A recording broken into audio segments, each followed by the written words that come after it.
everyone, and welcome to the latest episode of Trader Talks. And today we're going to talk about Netflix, which is currently down in early trade today on the 21st. They had their earnings out yesterday. Please do let me know on YouTube or on the eToro feed what you think about this stock. Is it an opportunity to buy the dip?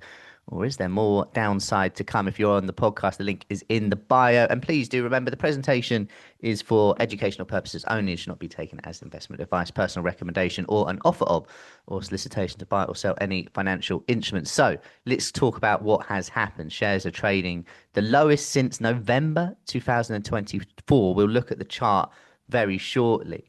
The earnings actually weren't too bad. They beat estimates, and on the face of it, earnings were relatively strong. 12.1 billion in revenue for the sort of the period October to December quarter, which slightly beat the 11.97 billion consensus. So on the face of it, that's pretty good.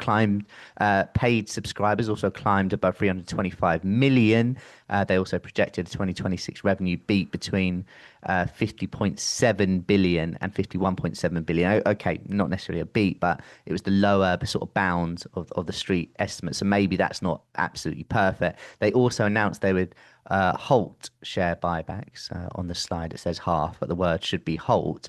I guess the worry at the moment is the Warner Brothers deal. We don't know exactly what's going to happen there. It's weighing on sentiment. There could well be a counter offer. It could mean that they got to put more money into the deal, and that is really just sort of weighing on things at the moment. So let's talk about the chart then, and as you can see now, especially if you're on YouTube, remember if you're on podcast, the link is in the bio. You can see what I meant. We're trading the lowest now we have since the 15th, was it 15th I said of November, 18th of November, whatever it might be. It's not looking too pretty. We're actually trading right on what you could argue is a massively key support level. So, as always with these things, it's always interesting to say where we close the day will be key. Because the last, and we'll call this 2-3 times we've been here, we pushed higher each time. Can that now happen again? That's the first thing. So where we close the day will be important. Do we close above and then 81.28 still acts as support, or does the sentiment actually continue to worsen? And also bear in mind the stock market sentiment to start this week hasn't been great with the geopolitical situation and all of that as well. So if we do continue to move lower and we close below 81.28, where are the next support levels to keep an eye on? Because of course people could still well be short on this. Now I'm relatively interested in the lows that we had from the 23rd of October 2 years ago at 74.68. That's obviously a big zone as well. But what I've been talking about for quite some time with people in the webinar that we do and on Twitter and all of these and with colleagues is 70.34, because it's the gap fill from the 16th of October. That for me is really, really key level that I want to keep a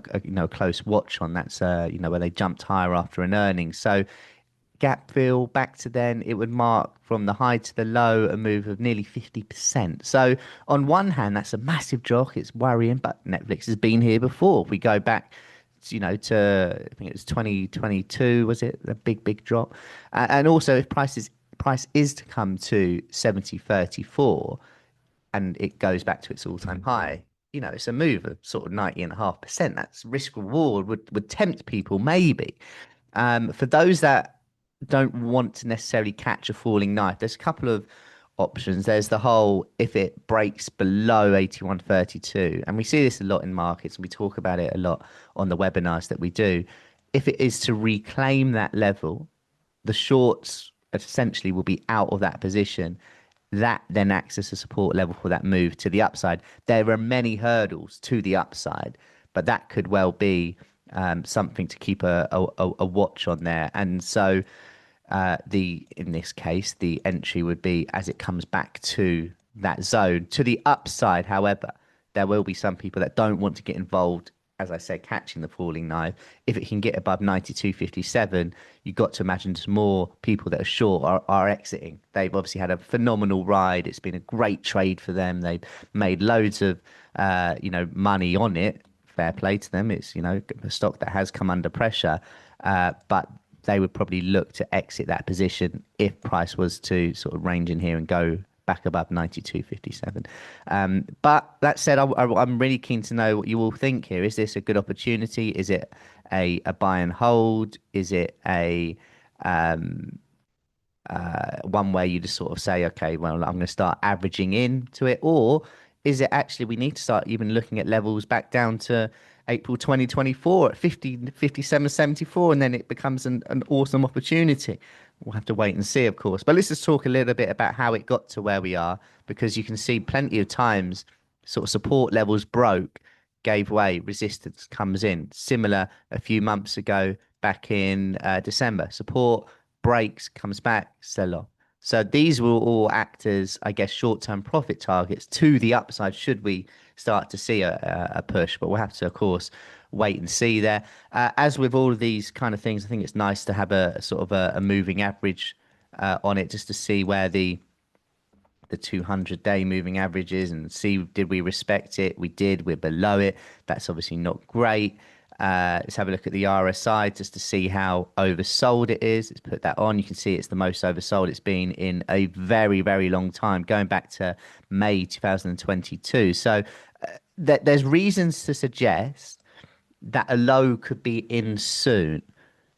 Once we maybe get a bit more clarity on the Warner Brothers deal, maybe when we fill the gap, that's when things start to improve. So $70, the most important level, I think, for the sort of the long term. For the short term, it's really keep an eye where we're trading here on the 81. Do we close above or do we close below? Let me know your thoughts, and I'll see you on the next episode of Trader Talks.